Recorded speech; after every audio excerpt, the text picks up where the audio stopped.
We're always on the hunt for great new books to share with you on Get Kozy. So, we found another great new find that has a great message for all of our readers, especially those, that's right, Kiyaya, who have trouble fitting in. Today on Get Kozy, we're going to be sharing Trudy Ludwig's The Invisible Boy. It all starts now. Sit back, relax, get cozy. It's story time with Kiyaya and Daniel.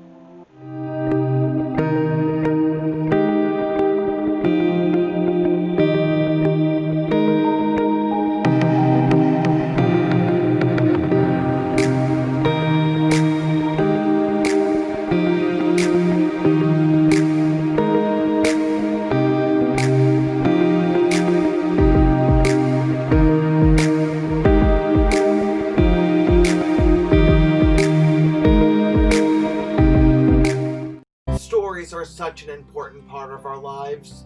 Join my friend Kiyaya and I for Get Kozy, because it's story time with Kiyaya and Daniel, where we share some of the greatest picture books and chapters from children's and young adult literature to inspire you to keep embedding literacy into your days.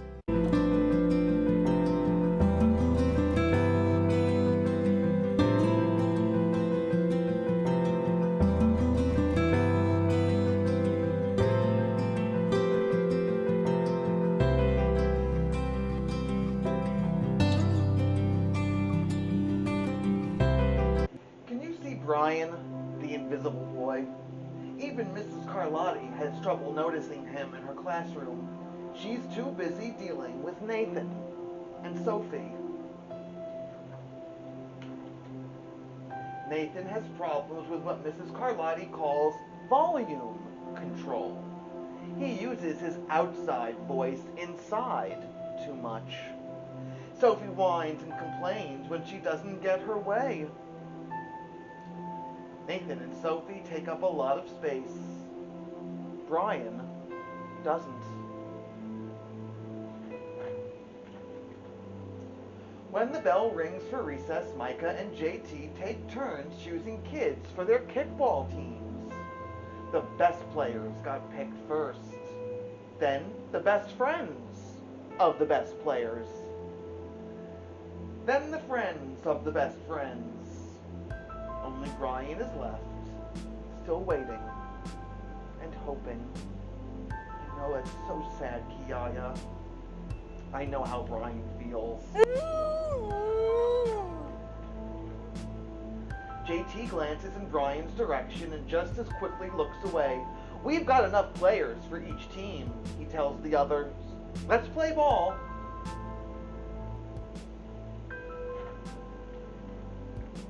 In the cafeteria, Madison and her friends talk about her birthday party. The rope swing over the pool was awesome, says JT. Yeah, so was the water slide, adds Fiona. That was the best pool party ever. I'm so glad you guys had fun, says Madison. Everybody did, except Brian. He wasn't invited. Poor Brian. At choosing time, while the other kids play board games and read, Brian sits at his table doing what he loves to do best. He draws fire-breathing dragons scaling tall buildings, space aliens locked in intergalactic battles, greedy pirates digging for treasure, and superheroes with the power to make friends wherever they go. Looks like Brian's got a great imagination, huh? On Monday morning, Mrs. Carlotti introduces Justin, a new student, to the class. Brian smiles shyly at him. Some of the other kids sneak looks at Justin, trying to figure out if he's cool enough to be their friend. They haven't quite made up their minds yet. At lunch, Madison and JT watch Justin eat with chopsticks. What's that? Asks Madison as she points at Justin's food. It's bulgogi. Bull what? Bulgogi. It's Korean barbecued beef. My grandma made it for me. It's really good. You want to try some? There's no way I'm eating boogerji. And the kids laugh. All of them. That is, except for Brian. He sits there wondering which is worse, being laughed at or feeling invisible. It's a really good question. The next day, when Justin goes to his cubby to put his backpack, he notices a piece of paper with his name on it. Justin, I thought the bulgogi looked good. Brian.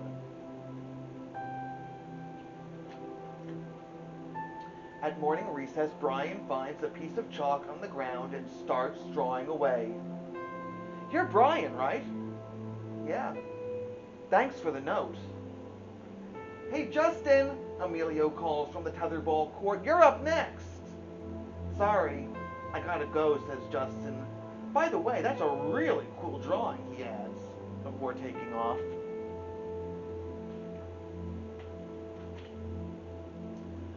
Back in class, Mrs. Carlotti asks the kids to team up in 2s or 3s for a special project.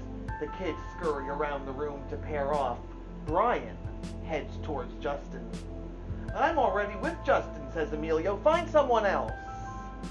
Brian looks at the floor, wishing he could draw a hole right there to swallow him up. Mrs. Carlotti said we can have up to 3 people in our group. We're only 2. Come on, Emilio. Let him work with us. Okay, I guess. Mrs. Carlotti gives the class the directions for the project. Your assignment is to work together to write a story about what you see in that photograph.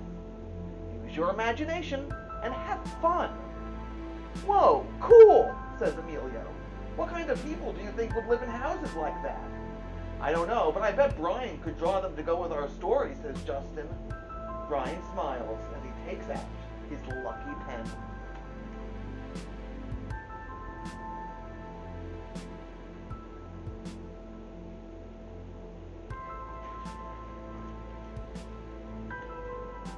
It's lunchtime again, Brian's least favorite part of the day. Another 20 long minutes of kids talking and laughing with everyone else but him. Brian! He hears somebody shout, Hey Brian! Over here! Brian turns and sees Justin waving him over. Emilio nods at Brian as he makes room for him at the table. Maybe, just maybe, Brian's not so invisible after all.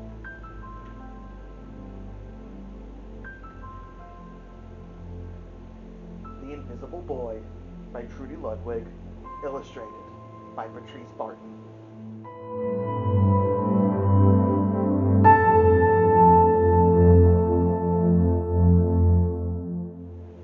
That was such a powerful book, and so important. And I know I felt some connections to Brian because there are times in my life when I felt invisible when I was young, just like he did. And while Kiyaya probably won't admit it, I'm sure there have been times in his life where he's felt invisible as well. But now, we'd like you to take part in the favorite part of our show. That's right, let's get crafty. We'd like you to draw a picture of a time where you may have felt invisible. What was going on that made you feel that way, and what did you do about changing it? Share your art with us on our social media, at Stitching Wolf on Facebook and Instagram, or send them to us through email. Send them to getcozy@stitchingwolfdesigns.com. Until then, stay safe and healthy, and remember, reading